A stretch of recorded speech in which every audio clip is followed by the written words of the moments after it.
Doctor John मेडिना की brain rules एक ऐसी बुक है जो बताती है कि किस तरह से साइंस की नॉलेज हमारे पढ़ने, पढ़ाने या काम करने के ढंग को इम्प्रूव कर सकती है। चाहे आप एक स्टूडेंट, टीचर, पेरेंट, हाउसवाइफ या एक वर्कहॉलिक बिजनेसमैन हो, ये सिंपल रूल्स आपको समझाएंगे कि आपका दिमाग किन कंडीशंस में बेस्ट काम करता है और कैसे आप इन रूल्स को अपनी डेली लाइफ को ट्रांसफॉर्म करने के लिए यूज़ कर सकते हो। रूल नंबर 1, दिमाग एक सर्वाइवल ऑर्गन है।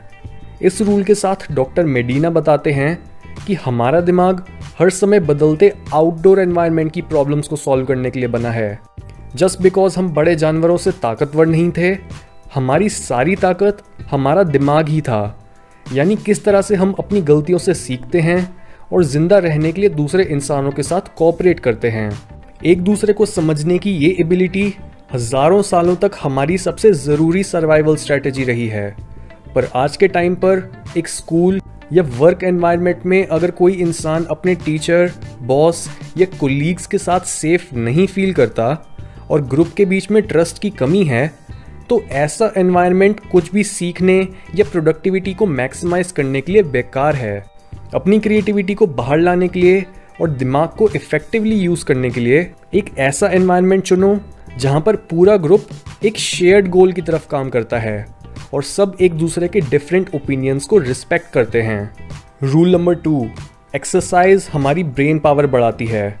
हमारा दिमाग उन कंडीशंस में इवॉल्व हुआ है जहाँ पर हम कॉन्स्टेंटली मोशन में होते थे, जिसकी वजह से हमारे लिए किसी भी इंफॉर्मेशन को प्रोसेस करने के लिए बेस्ट कंडीशंस वो होती हैं जिसमें हम एक जगह पर बैठे रहने के बजाय अपनी बॉडी को मूव कर रहे होते हैं।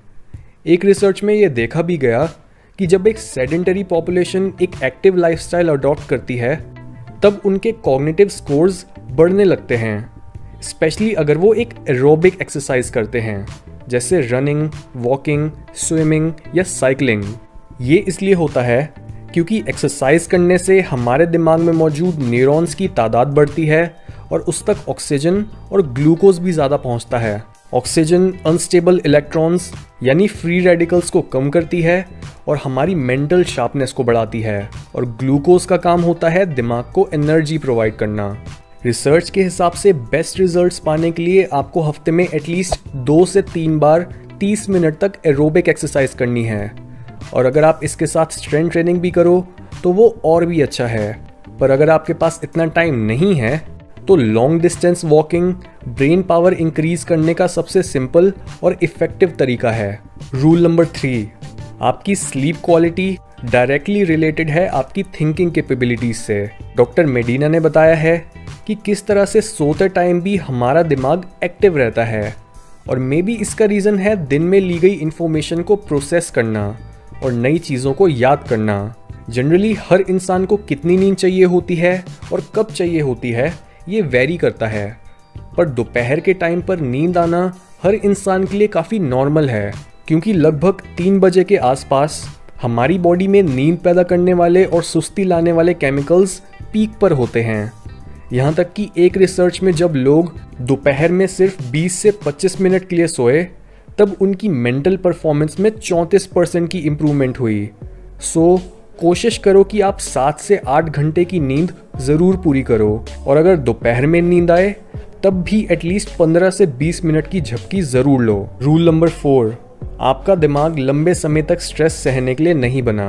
हमारा डिफेंस सिस्टम एड्रेनलिन और कॉर्टिसोल जैसे स्ट्रेस हार्मोन्स की मदद से हमें किसी इमीडिएट डेंजर से दूर भागने की एनर्जी और मोटिवेशन देता है, और जैसे ही हम डेंजर जोन से बाहर आ जाते हैं वैसे ही ये हार्मोन्स भी कम हो जाते हैं। पर जब हम लंबे समय तक स्ट्रेस्ड रहते हैं घर, पढ़ाई या काम की प्रॉब्लम्स की वजह से, तब यही स्ट्रेस हार्मोन्स हमारी ब्लड वेसल्स को डैमेज करना स्टार्ट कर देते हैं, जिससे हमें हार्ट अटैक या स्ट्रोक हो सकता है। इसके साथ ही कोर्टिसोल के बढ़ने से हिपोकैम्पस में मौजूद सेल्स खराब होने लग जाते हैं, जिसकी वजह से चीज़ों को समझना और याद रखना भी मुश्किल हो जाता है। इसलिए ये सोचने के बजाय कि आप अपने सर्कमस्टेंसेस को नहीं बदल सकते, अपनी सिचुएशन की रिस्पॉन्सिबिलिटी लो, एक काम माइंड के साथ सॉल्यूशन ढूंढो और साथ साथ अपनी केयर भी करो। रूल नंबर 5, हर दिमाग डिफरेंटली वायर्ड होता है। जो भी आप अपनी लाइफ में करते और सीखते हो वो आपके दिमाग को दूसरे लोगों के दिमाग से फिजिकली डिफरेंट बनाता है। यानी किसी भी दो इंसानों के दिमाग सेम नहीं हो सकते। इसके साथ ही हमारे हर न्यूरॉन का एक अलग फंक्शन हो सकता है। जैसे एक एक्सपेरिमेंट में देखा गया कि जब एक रिसर्चर ने एक सब्जेक्ट को अमेरिकन एक्ट्रेस जेनिफर एनिस्टन की फ़ोटो दिखाई, तब उसके दिमाग में एक न्यूरॉन एक्टिवेट हुआ और वही न्यूरॉन बार बार एक्टिवेट हुआ इस एक्ट्रेस की अलग अलग पिक्चर्स को देखकर, जबकि दूसरी इमेजेस देखते टाइम ये न्यूरॉन एक्टिवेट नहीं हुआ। इससे उन्हें ये समझ आया कि हमारे दिमाग में मौजूद हर न्यूरॉन एक यूनिक पीस ऑफ इंफॉर्मेशन को स्टोर कर सकता है और वो तभी एक्टिवेट होगा जब आप उस इंफॉर्मेशन को दोबारा इनकाउंटर करते हो।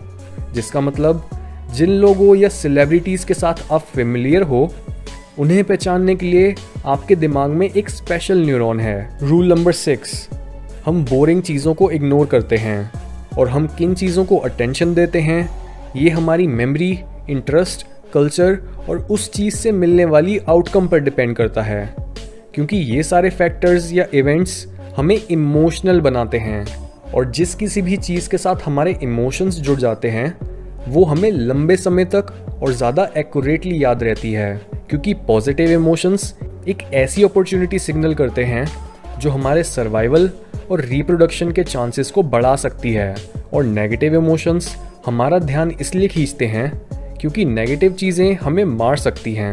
रूल नंबर 7, कुछ भी याद करने के लिए उसे रिपीट करो। हमारी शॉर्ट टर्म मेमोरी एक समय पर बहुत लिमिटेड इन्फॉर्मेशन को स्टोर कर सकती है, जिसकी वजह से किसी भी चीज़ को याद करने के लिए हमें उसे बार बार दोहराना पड़ता है।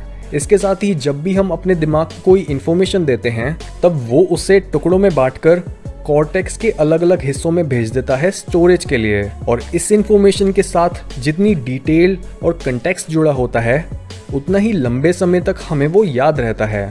रूल नंबर 8, हमारी सेंसेस साथ मिलकर काम करने के लिए बनी हैं और तभी कुछ भी लर्न करने के लिए सिर्फ एक सेंस पर रिलाय मत करो। एग्जाम्पल के तौर पर स्मेल एक ऐसी सेंस है जो अपने साथ काफ़ी यादों को कैरी करती है, जिसकी वजह से कुछ भी याद करने के लिए पढ़ते टाइम अपने रूम में एक सेंटेड कैंडल या इवन एक परफ्यूम को यूज़ करो और वही कैंडल या परफ्यूम दोबारा तब यूज़ करो जब आप उस इंफॉर्मेशन को याद करना चाहते हो। रूल नंबर 9, विजन सबसे ज़रूरी सेंस है। ये हम जानते भी हैं कि अगर हम किसी इंसिडेंट के बारे में सुनते या पढ़ते हैं तो कुछ दिनों बाद हमें मुश्किल से उसका 10% याद रहता है, पर जब हम किसी इंफॉर्मेशन को विजुअली कंज्यूम करते हैं तब वो हमें लंबे समय तक याद रहती है, क्योंकि अपने एवोल्यूशनरी पास्ट में हमने डेंजर्स, खाना या रिप्रोडक्टिव अपॉर्चुनिटी को देखकर ही समझा है और उसके बाद वर्ड्स या सिंबल्स में पुट करा है। रूल नंबर 10, हम गाने बनाने और सुनने से भी स्मार्ट बन सकते हैं। कई स्टडीज़ बताती हैं कि म्यूज़िकल ट्रेनिंग लोगों की reading ability, maths, emotional intelligence और लैंग्वेज प्रोसेसिंग इम्प्रूव कर सकती है, और म्यूज़िक सुनना हमारी वोकैबुलरी, सेंसरी मोटर स्किल्स और वर्किंग मेमोरी को इम्प्रूव कर सकता है। और ये बेनिफिट अलग अलग एज ग्रुप्स में भी देखने को मिलता है। ये इसलिए होता है क्योंकि म्यूज़िक भी हमारे अंदर इमोशनल अराउजल को बढ़ाता है, जिसकी वजह से हमें अपनी कई अलग अलग स्किल्स में एक टेम्परेरी बूस्ट मिल जाता है। रूल नंबर 11, मेल्स और फीमेल्स का दिमाग एक दूसरे से अलग होता है। मेंटल हेल्थ प्रोफेशनल्स इस रूल को सालों से जानते हैं, क्योंकि कई मेंटल डिसऑर्डर्स जैसे स्किज़ोफ्रेनिया लड़कों में ज़्यादा देखने को मिलता है, पर डिप्रेशन लड़कियों में ज़्यादा होता है।